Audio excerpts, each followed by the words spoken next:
Howdy, hey bays, Evie Aswiti here. Welcome back to my channel. Today we're going to talk about self-love and why it's making you lonely. Yes, it's making you lonely. I said what I said, perioso. And you may be wondering, Evie, didn't you not just post a video last week about leveling up your life by being in vain? Yes, I did.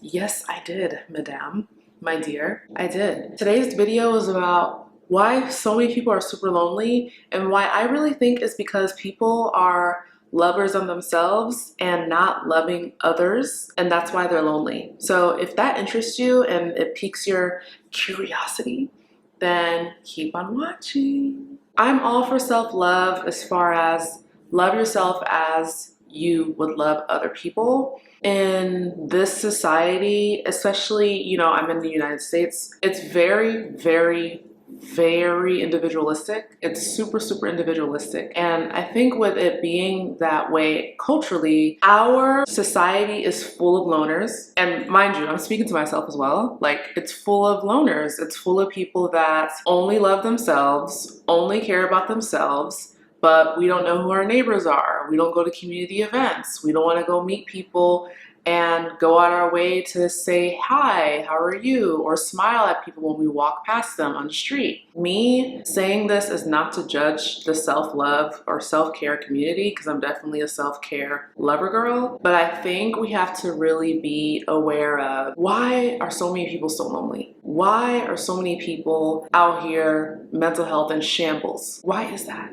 I think with self-love and loneliness, it's got to a point where you love yourself so much, but you don't have that same love for others, and you wonder why you can't have any friends. You wonder why you can't maintain your friendships or relationships with your family or relationships with people in general.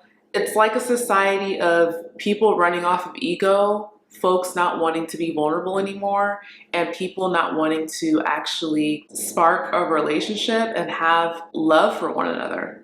I feel like these days, if you do something nice for somebody, it's such a shock that people think you're interested in them romantically, when it's just, you're just being nice or polite or kind. I saw something the other day, I don't know if it was like TikTok or Instagram Reels, I don't know which it was, but it was a thing where someone was saying I hope you heal to the point where my kindness towards you is nothing more than a platonic gesture. And it didn't say that exactly, but that was the messaging that I got.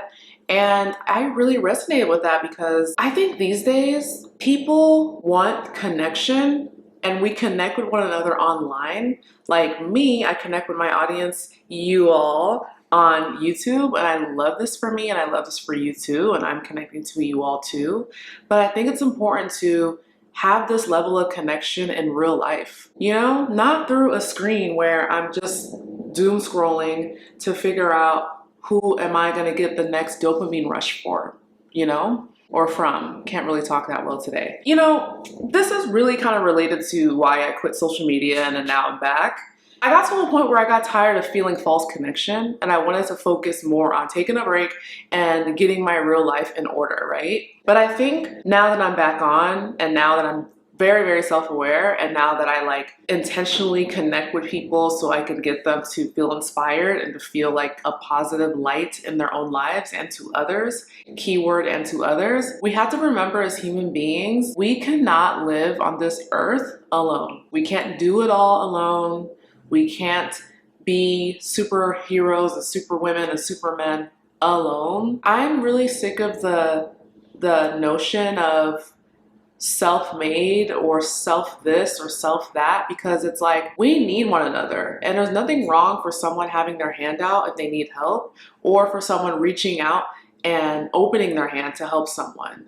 And I think it's at a point where we're demonized if we are falling in that category. And I think it's getting to a point where we are so gung-ho on self-love. You should do it on your own. You should just love yourself, and that's enough.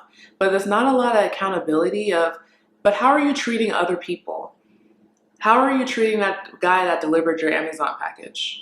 How are you treating your neighbor that you walk past every day to go to the gym? The concierge person that handles your, I don't know, your stuff, or anywhere. You know, the person you go get your Starbucks order from, or the person you shop from. Like, I think at this point, it's getting kind of weird. Like, it's getting weird. I can't allow myself as a content creator to push the idea that self-love by itself is enough, and being lovers of yourself without empathy and a desire to love your neighbor or to actually love people to be devoid of existence. Not on my watch. Not on my watch. It's not gonna happen. At this point, I just think we need to get into the era of sharing, you know? Sharing at a point where we just want to be the creatures that we were created to be. This green smoothie is like eating, really eating. There's a reason why people don't have friends. There's a reason why people struggle with even making new friends. And there's a reason why, like, we are the most loneliest we've ever been. Like, I think ever. I'm African, right? I have some relatives that come visit my family here in the States, and most of them cannot last that long here. They want to go back home to Kenya because it's freaking lonely here. You know what I mean? I remember growing up, there was this lady that was an older lady that we would go, me and the friends in the neighborhood, we would go pick up like blackberries from the bush, or just, you know, wild berries that were safe to eat, okay, safe to eat. And the grandma of the community made cute little like berry pies and desserts out of the berries that we picked. These days in 2024, that's not happening. You know what I mean? Like, I used to have a neighbor when I was a little older in middle school that as soon as we moved into the neighborhood, she came over. She was very nosy. You know how you have those nosy neighbors, like very nosy, but she baked us some brownies and they were the best brownies ever. You know what I mean? My family loved it.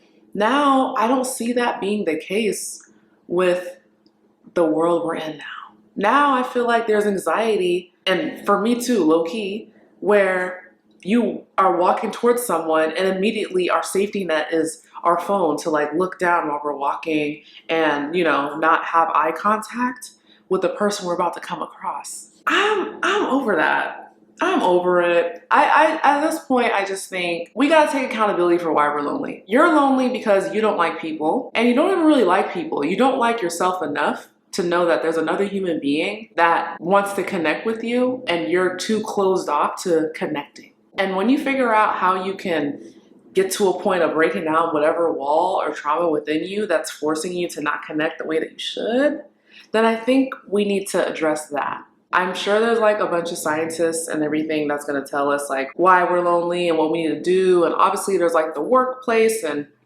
how toxic that can be, and how we're just, you know, at a point where majority of people hate their jobs and majority of people don't have enough to make ends meet, and, you know, people are miserable. Most people are pretty miserable, and they're finding outlets to get to a place of contentment, or maybe numbing themselves with with alcoholism or partying, or with things that are just not good for your body, but it kind of keeps you at a place of numbing the root cause of what's going on. But I think if we open our hearts, open our vulnerability, and actually get out there and be open to meeting people and just be a light, I think that will cure our loneliness. You know, I think that will cure our need to go shopping every week or every time we get paid, because the interaction of being in the mall or being at a shopping store or talking to a salesperson makes us feel away. Or the need of having to go out Wednesday to Monday every night until 3 a.m. in the morning is a thing that, you know, isn't the norm for everyone. I just think that this is more of a bigger issue than we're talking about. And at this point, I need self-love to be there, but I need the prerequisite that's a requirement to be love others first. Love others as you love yourself. Because you can't really love others if you don't love yourself. But if you love yourself but you don't love others, Is it really self-love that you have? Is it really a true type of love that is contributing to a greater society where our future children will be flourishing and thriving and their happiness and pursuit of happiness is top tier, a priority? You know? I feel like I'm like in my politician bag in this video. Which is hilarious. I just wanted to hop on camera and give that perspective. I think self-love is amazing. I think self-care is amazing. But man, you see these comment sections on these social media sites. People are angry. People are mad. People are miserable. People are wicked. Wicked. So what are you gonna do? Are you gonna rise above it, turn the other cheek, and keep loving people? Or are you just gonna be like, forget them, I don't care, I'm just gonna love myself because I'm all that matters? And you could choose that route. But will that route really serve you in the long run to a sense of fulfillment? So I want you to chew on that. Let me know your thoughts in the comments. Didn't want to get too deep in this video. I'm Evie, Aswiti. Always remember that you glow for a living because you're lit from within, beyond skin deep. And I really hope you enjoyed this video and you get to see me next time on my channel. Thank you so much. I will see you in the next one.